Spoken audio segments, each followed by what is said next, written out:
మాట్లాడదామా అని అంటే ఆలోచిస్తూ కూర్చున్నా, మొబైల్ ఇలాగే చూస్తున్నా. ఈరోజు మహాశివరాత్రి. సో అంటే శివరాత్రి లేకపోయినా కూడా మనం డైలీ దేవుడికి పూజ అనేది మనం చేస్తూనే ఉంటాము.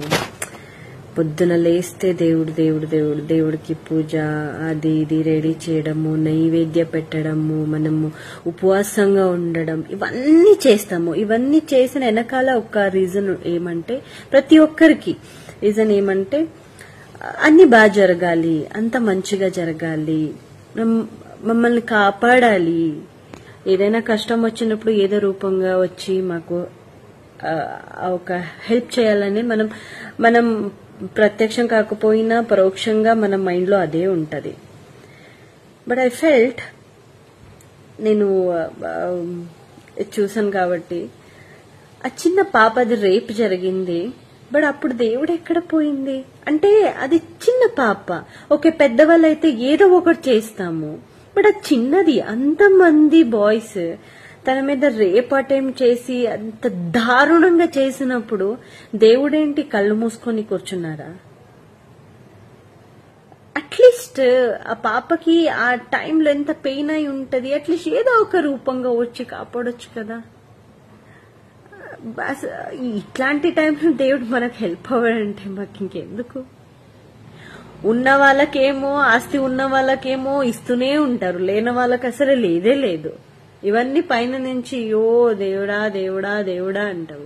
ఇప్పుడు ఆ పాపని బర్త్ ఇచ్చిన ఆ పేరెంట్స్ ఎంత పెయిన్ అనుభవించాలి. అట్లీస్ట్ ఏదో ఒక ఈ రూపంగా, అదే ఏదో చిన్న రూపంగా అట్లీస్ట్ తప్పించుకోవడానికి కాపాడొచ్చు కదా. ఇట్లాంటి టైంలే మాకు దేవుడు హెల్ప్ చేయాలంటే ఇంకెందుకు? పసిపిల్లలు దేవుడికి సమానులు అంటారు. ఆ పసిపిల్ల మీదనే రేప్ అటెంప్ట్ జరిగింది. అది ఒకరు కాకపోయినా అంతమంది, అది ఏమీ తెలియదు. సో దీనికైనా మేము డైలీ పొద్దున్న లేస్తే పూజం చేయాలి? I felt really so sad. నాకు అనిపించింది అసలు దేవుడే లేదు అనిపించింది. అది గుర్తు చేసుకుంటే అసలు దేవుడి ఫోటోలన్నీ బయట పెట్టేసి కూర్చుందామా అనిపిస్తుంది.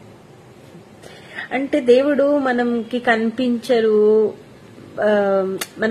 మనకి జస్ట్ ఫోటోలో ఉంటది. మనకి ఏదో ఒక రూపంగా వచ్చి ఏదో మాయశక్తి మమ్మల్ని ఏదో ఒక రూపంగా మమ్మల్ని కాపాడుతుంది అనుకుంటాము. ఆ టైంలో దేవుడు కళ్ళు మూసుకొని కూర్చున్నారు. All God's